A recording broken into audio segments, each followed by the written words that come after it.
Hi everyone and welcome to this new channel. My name is Natoji and today we are reviewing how to optimize your OGMA, the best item and accessories in both shopped, the obtainable items, or early on in the game if you don't have any of those. Before the start, I want to answer the question, is OGMA good? My answer is, if I can draw you right now a tier list for both PvE and PvP heroes, so meaning versatile heroes for the use of all the content of the game, it will go straight into my top 3 after Marina and Barry. I will put OGMA up there, hands down. This unit have been amazing. I think I don't need to introduce it. As you must know, first of all, is all based on his defense stat and the defense person stat as an option or sub option as well. He's just fantastic and unique. He has this reflecting damage and also this very powerful taunt, which is fantastic even for PvP in Colosseum. I was able to complete 156 rank on the Asian server for the Colosseum, and just to clarify and also remember you, I'm a very mini dolphin. Sometimes I spend 0, sometimes I have a budget of $40 per month. So this is just to answer to few of the viewers here who ask in the comment section below. And sometimes I just save money for some other games or to save for some lunch package, hashtag Genshin Impact. So I didn't spend nothing in August. I was saving and also in September. But I saved early on the weeks way before OGMA came out. I was saving all my resources. I had thousands of stamina. I did all the event, 3 days in a row for full farming Evo, no evolution pack and no other pack. You can see those also in my videos. Are they relevant? The exclusive hero package, I will put it around here just for your consideration. It's just about time, saving and being patient. So here we go, is 5-star, and let's review for the item first. Which one should you pick in the shop? So let's go first into the shop for the obtainable. In the meantime, I just want to mention once again, is really a monster. He's fantastic. So if right now you do not have Marina, you start the game, please go first for Marina because she remains the staple, really. And if you already have Marina, please go for OGMA because OGMA Marina combo is just insane, and himself, he make the world difference. I just want to mention quickly something here. I was stuck on the orbital rift.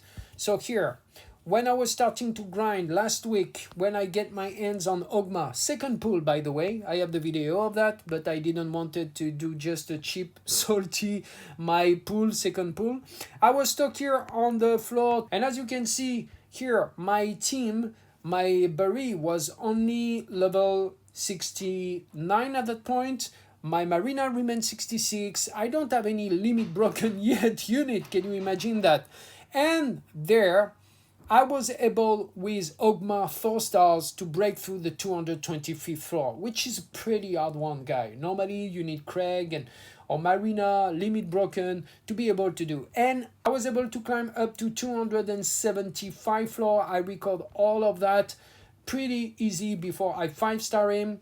And now I went up to level 300 and I'm very close to get through that one too. So is really a game changer for the PvE. And if you start the game early on, my meaning is he will help you to clear so much because the taunt is a powerful tool to just suck all the damage, attract all the damage to him while your other unit can survive and apply their damage. So please keep it in mind. Let's go back here to the shop. Overall, let's start with equipment, and this will be your first main goal if you are a starter. And what you are looking for here is these 3 shields. The Elphaba, very quick. I will put every single item at level 71 here in the option you can see, just to have a proper comparison at full max capacity. So here, there is not a single defense stat, so it is not optimal for OGMA. Simple. And the main stat def is pretty low. It's 138. This is the lowest of them all. Elphaba, it's not an option. Advanced shield is already better. However, the only, you see here, there is 108% of depth. There is 185 of defense, so it's already much better. It has 118 of damage reduction in the main option. Damage reduction does not apply in PvP, Colosseum, and Arena. Please remember that for a later discussion on other items. And here, after, the issue with that is mostly it's attack for the main option, 10% and 5%. So this is not optimal for OGMA. The Lion Hurt Shield here, 187 depth. Then there is 121 of damage reduction for PvE, which is higher as well.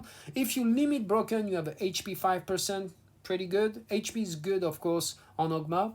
And then you have HP 10% in the sub option, and def 10%, and you have also skill damage 15%. You have 3 random ability you can unlock.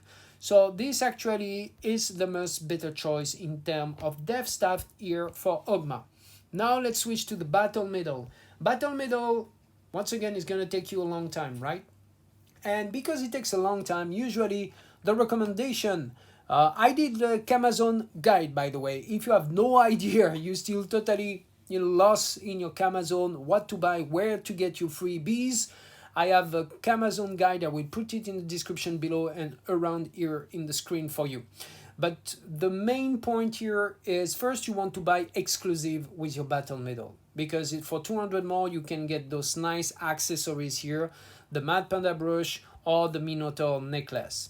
But it is true that the Minotaur shield actually here is just 4 stars, so you don't see the max stars. I will show you in the inventory just afterwards, but has actually a pretty good defense stat, one of the best. The main stat is the best ever, 194 at 5 stars, but overall it is not optimal as a shield. Speaking as a shield, the others will be easier still to grind.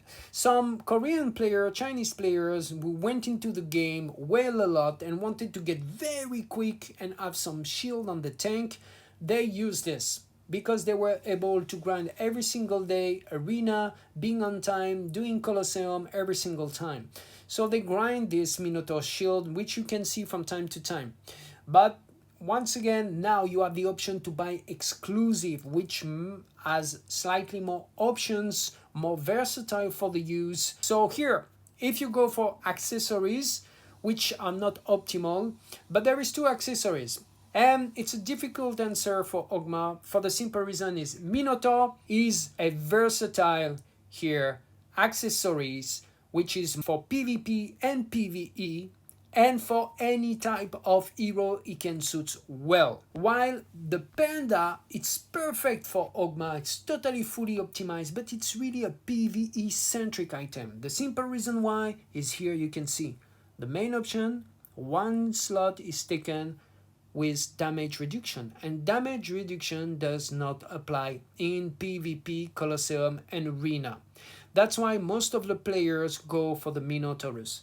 Now, it has a fantastic here, 118 def, it's decent for an accessory here, very good, nothing to say. 12% def, so very good for OGMA. It has also HP 10% and 5% shield increase on the battle start.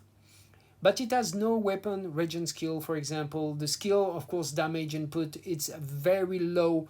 So it is really more, once again, for a tank, PvE centric. If you don't want to play Arena, you can go for this one. Otherwise, this is why players prefer the Minotaurs, because you can see very low def. Main stat is only 81 def.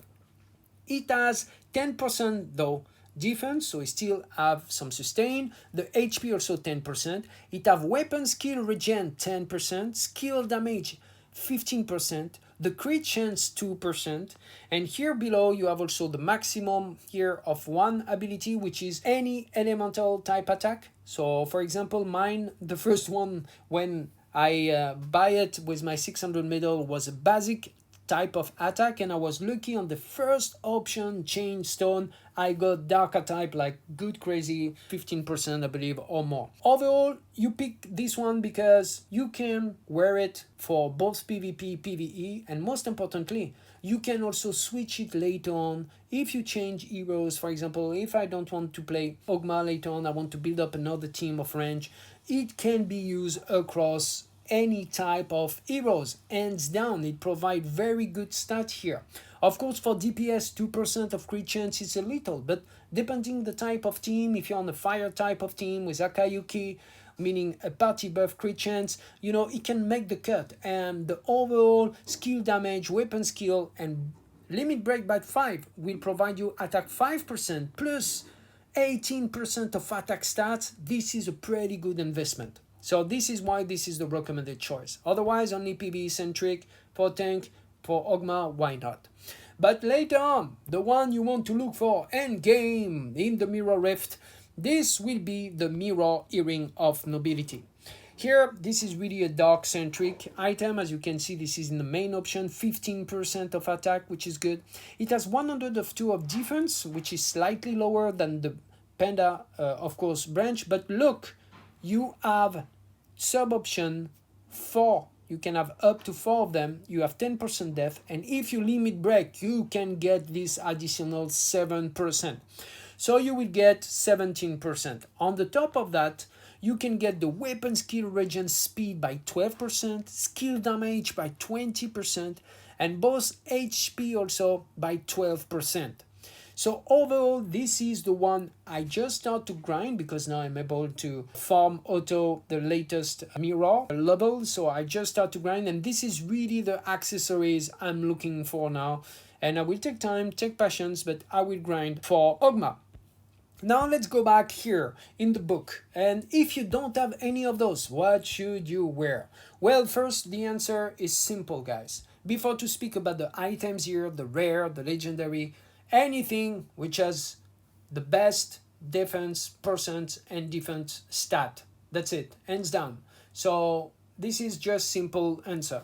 But there is also as well some better option in between the different range of accessories and here shield. So let's start with the shield. If you manage to pull OGMA from the summon box, you will get him immediately with the Wyvern shield. And actually, it's a pretty decent one.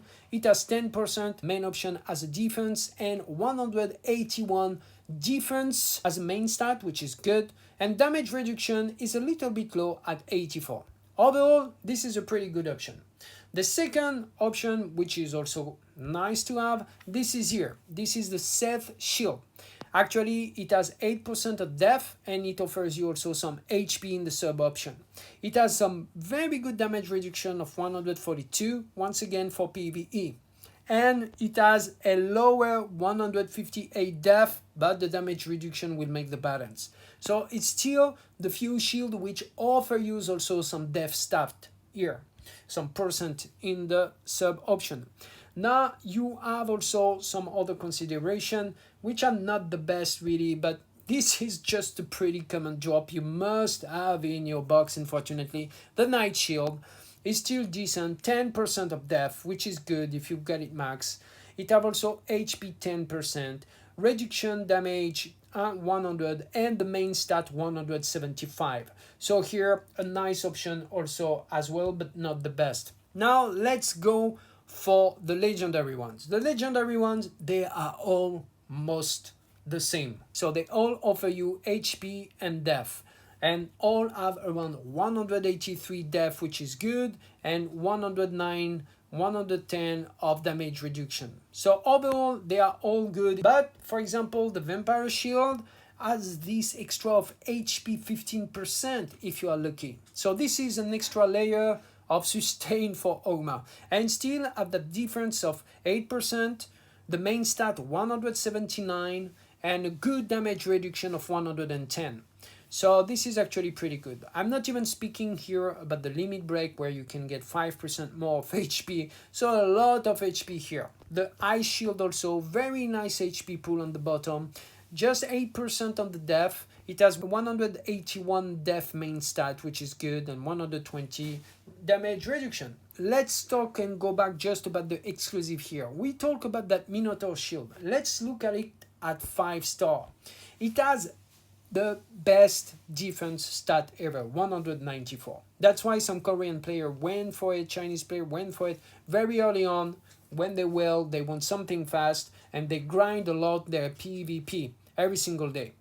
But here you can see the damage reduction is 114, slightly under than the other one. It has very good HP, 14%, and when you break it you have HP plus 5%. Overall, this one was used a lot for the Might. This one was used a lot for Craig, for example. For the few players who invested in it for Craig, yes, this is a very valuable option if you want to. But once again, since this has been released, now you can buy this one. It really depends what type of player you are.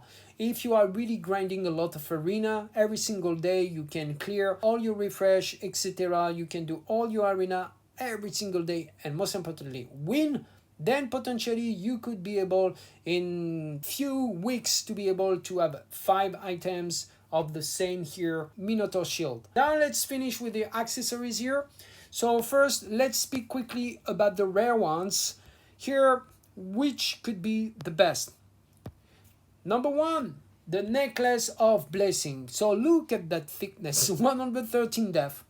Okay, so this is actually good. It has 10% defense, but most importantly, when it's limit broken, you have defense 7%, and in sub option, you have also 8%. So this is 15% additional if it's limit broken. Once again, this necklace has been used on some tank for some players because it's easy obtainable. You can grind it. I will recommend only if you have 1 5-star already. You drop 1 5-star either in crafting, either during your weapon pulls. Why not? But if you just have 3-star and you have to grind them up to the ground, it's better to buy immediately a 5-star exclusive, which has slightly more option once again. But a very good here option. The second one will be the Ring of Fortress.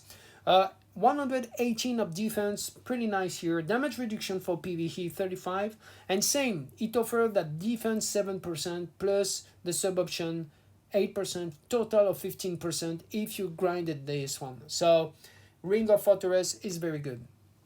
And now we can also review some other items. So here I'm just looking, because there are some which are very famous. This one was used, for example, early on Marina because of the weapon skill regen, the gold pocket watch. The issue for, I will say, of course, here you can see it has no defense stat. So it was used for Marina and still, of course, of use for Marina.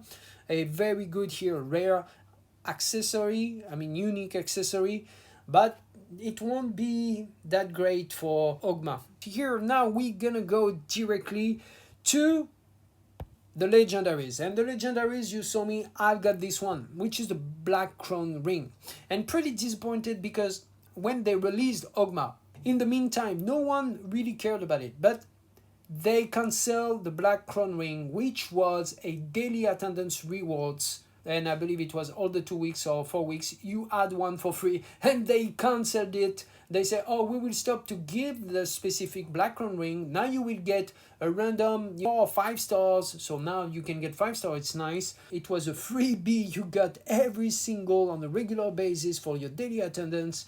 And look at that, 116 def. It has damage reduction also 35. And that famous limit break 7% plus of defense. Also, it has 6% difference as a sub option, and HP 14%, and weapon skill regen speed 6%. So actually it was a pretty good gift on the daily attendance, and they took it out. But it remained a very good option for OGMA as a legendary. And finally, to finish it, so yes, the Manda here, the Mad Panda brush, 118, 12% def. You know, it's a very good one, nothing to say.